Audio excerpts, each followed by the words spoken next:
कक्षा 8वीं वाले सभी विद्यार्थी तैयार हो जाइए, क्योंकि आ चुका है आपकी स्क्रीन के सामने 16 दिसंबर का पेपर, जो कि आपकी एग्ज़ाम में 101% पूछा जाएगा। ऐसा पेपर मैं आपको इस वीडियो के द्वारा बताऊंगा। बिना देर किए शुरुआत करते हैं हम हमारे प्रश्नों से। आप सभी जानते हैं कि 16 दिसंबर को आपकी एग्ज़ाम है और जो फर्स्ट पेपर होने वाला है वो हिंदी विषय का पेपर होने वाला है। ये बात आप सभी विद्यार्थी अच्छे से जानते हैं। ज़्यादा से ज़्यादा अंक अगर आपको अपनी एग्ज़ाम में प्राप्त करने हैं तो वीडियो को आप अंत तक ज़रूर देखें। बढ़ते हैं हमारे क्वेश्चन की ओर। क्वेश्चन आ चुका है आपकी स्क्रीन के सामने, जिसमें आपको बहुविकल्पीय प्रश्न दिए गए हैं। पहला प्रश्न है, बंटवारे का अंतिम निर्णय किसने किया था? आप सभी विद्यार्थी जानते हैं, आपने पाठ पढ़ा होगा वसीयतनामे का रहस्य, जिसमें बताया कि बंटवारे का अंतिम निर्णय किसने किया था। रानी ने, महाराजा ने, वृद्ध व्यक्ति ने या फिर बहन ने? तो इसमें आप महाराजा करेक्ट उत्तर बताएंगे, जिन्होंने बंटवारे का निर्णय किया था और जो उनकी पुत्री थी उनसे विवाह भी कर लिया था। अगला क्वेश्चन है, वृद्ध किसान के चरित्र की कौन सी विशेषता नहीं है? वृद्ध किसान के चरित्र की कौन सी विशेषता नहीं है? बुद्धिमान, न्यायप्रिय, दूरदर्शी या फिर लालची? पूछा गया है, विशेषता नहीं है। इसमें आप करेक्ट उत्तर बताएंगे। लालची आपका करेक्ट उत्तर होगा, क्योंकि जो वृद्ध किसान था वो दूरदर्शी था, न्यायप्रिय था और बुद्धिमान भी था। ठीक। अगला क्वेश्चन है, जब सुर परिवर्तन से वाक्य का अर्थ बदल जाता है तो उसे क्या कहते हैं? जब सुर परिवर्तन से वाक्य का अर्थ बदल जाता है तो उसे क्या कहते हैं? तान, अनुतान, समास या फिर सर्वनाम? इसमें आप करेक्ट उत्तर क्या बताएंगे?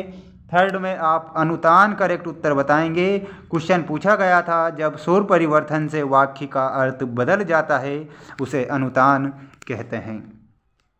महाराज को मरे 3 साल हो गए हैं, ऐसा किसने कहा था? रानी ने, महाराजा के भाई ने, बहन ने या फिर गांव वालों ने? फोर्थ में आप ऑप्शन नंबर बी, राजा के भाई ने क्या कहा था? महाराज को मरे 3 साल हो गए हैं। इस प्रकार आप करेक्ट उत्तर याद रखेंगे। पहले में महाराजा बताना है, दूसरे में लालची, अनुतान और इसमें राजा के भाई ने। अगला क्वेश्चन है, एक दिन पंचायत लगी थी, रचना के आधार पर वाक्य का प्रकार लिखिए। एक दिन पंचायत लगी थी, ये किस प्रकार का वाक्य है?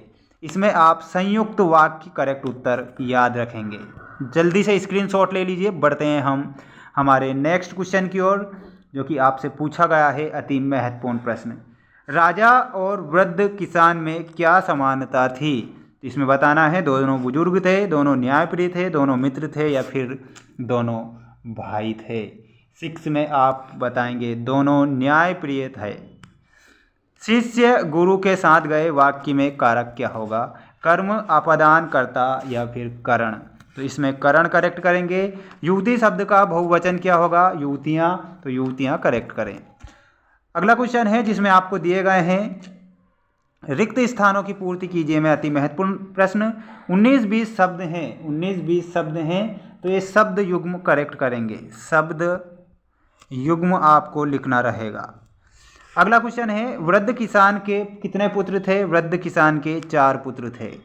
जटिल शब्द का अर्थ क्या है? जटिल शब्द का अर्थ होता है कठिन। क्या होता है? कठिन। भाई को जायदाद का हिस्सा नहीं दिया गया, तो चौथे भाई को। ठीक, तो यहाँ पर आपको लिखना है, चौथे भाई को जायदाद का हिस्सा नहीं दिया गया था। संपत्ति के बंटवारे के लिखित आदेश को कहा जाता है, क्या कहा जाता है? तो वसीयतनामा उसे कहते हैं। क्या कहते हैं? वसीयतनामा। ठीक, ये सारे के सारे क्वेश्चन आपके सिलेबस के आधार पर हैं, किसी भी प्रकार से वायरल पेपर के चक्कर में नहीं पड़ना है। आश्चर्य शब्द का अर्थ क्या होगा? तो आश्चर्य शब्द का अचंभा करेक्ट करें। क्या होगा? अचंभा। जितने भी महत्वपूर्ण प्रश्न थे जो कि मैं बता चुका हूं, अगला वीडियो बहुत जल्द आने वाला है, जिसमें आपको 2 नंबर और 3 नंबर वाले क्वेश्चन में बताऊंगा, तो चैनल को ज़रूर सब्सक्राइब करें। मिलते हैं हम नेक्स्ट वीडियो में।